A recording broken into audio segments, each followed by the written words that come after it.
Oh, hey there. Everything you need is right in front of you if you'll just look.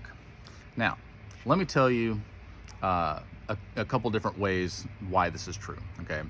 So, the American Indians thought, and I suppose probably still do think, that wherever there's a problem in life, that the antidote, the solution to that problem, is right next to it, if you will just look.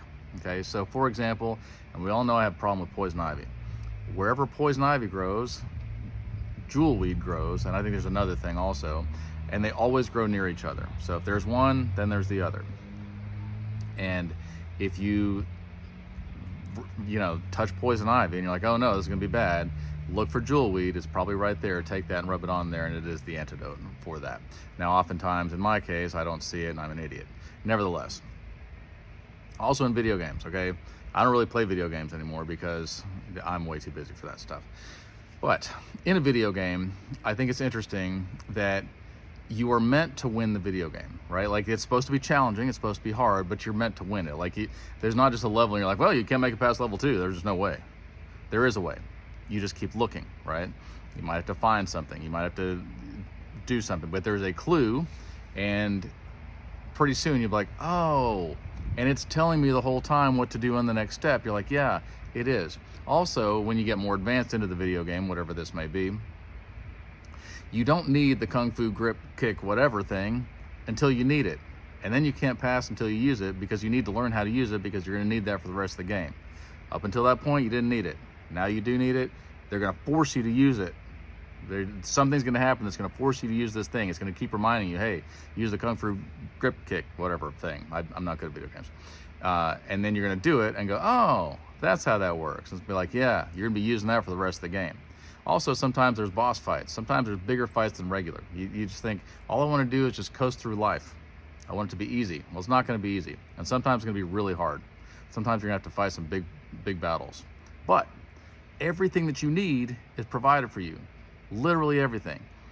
Because life's not a video game, but God is providing for us, okay?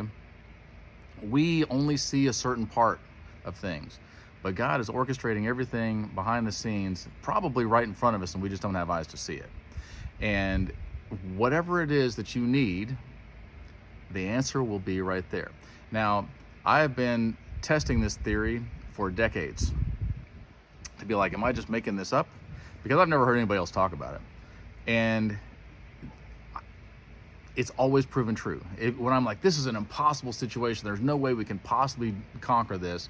We're stuck in sub-Saharan Africa and we're stuck in a riverbed. We don't have any tools. We don't have any cell phone service.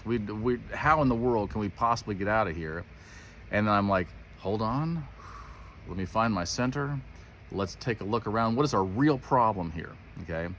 Let's find the real problem, and is there some way to make this work? We're so materialistic, we're so consumer-based, that we're like, oh, we need to hire a person to do that. Oh, is there some pre-made something for that? But the answer is right there if you just look. And we'd look around and go, okay, we can take the, oh wow, there it is right there, there's the answer. I remember I was 17 and I bought 20 acres of land. I was like, I'm gonna build a house. I'd never fully built a house before at that point. Obviously now I have. And I knew that we had to have a foundation for this house. And I was like, where are we gonna find it? And I prayed about it. I was like, God, where are we gonna find a foundation for this house that's solid enough and big enough that'll last? And that night I was in my tent because we didn't have a shelter, and a huge storm came through.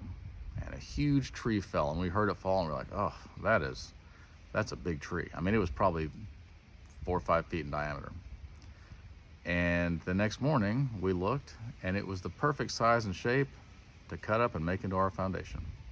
I've heard lots and lots and lots and lots of stories like this, and I've experienced lots and lots of stories like this, and I want to give you hope that whatever it is that you're going through, the answer is right there. Now, it may not be what you want. It probably isn't. It's because sometimes we got to level up, and to level up, we have to give up everything that we had in the last level. That's part of it. That's part of the faith of knowing that, like, God's got me in the next place just like he had me in this place, and I'm going to have to give up all this to go to the next thing. That's okay. That's okay. Anyway, I hope that helps, because no matter what you need, the answer is right there in front of you. So just look around, look a little bit longer. Love you.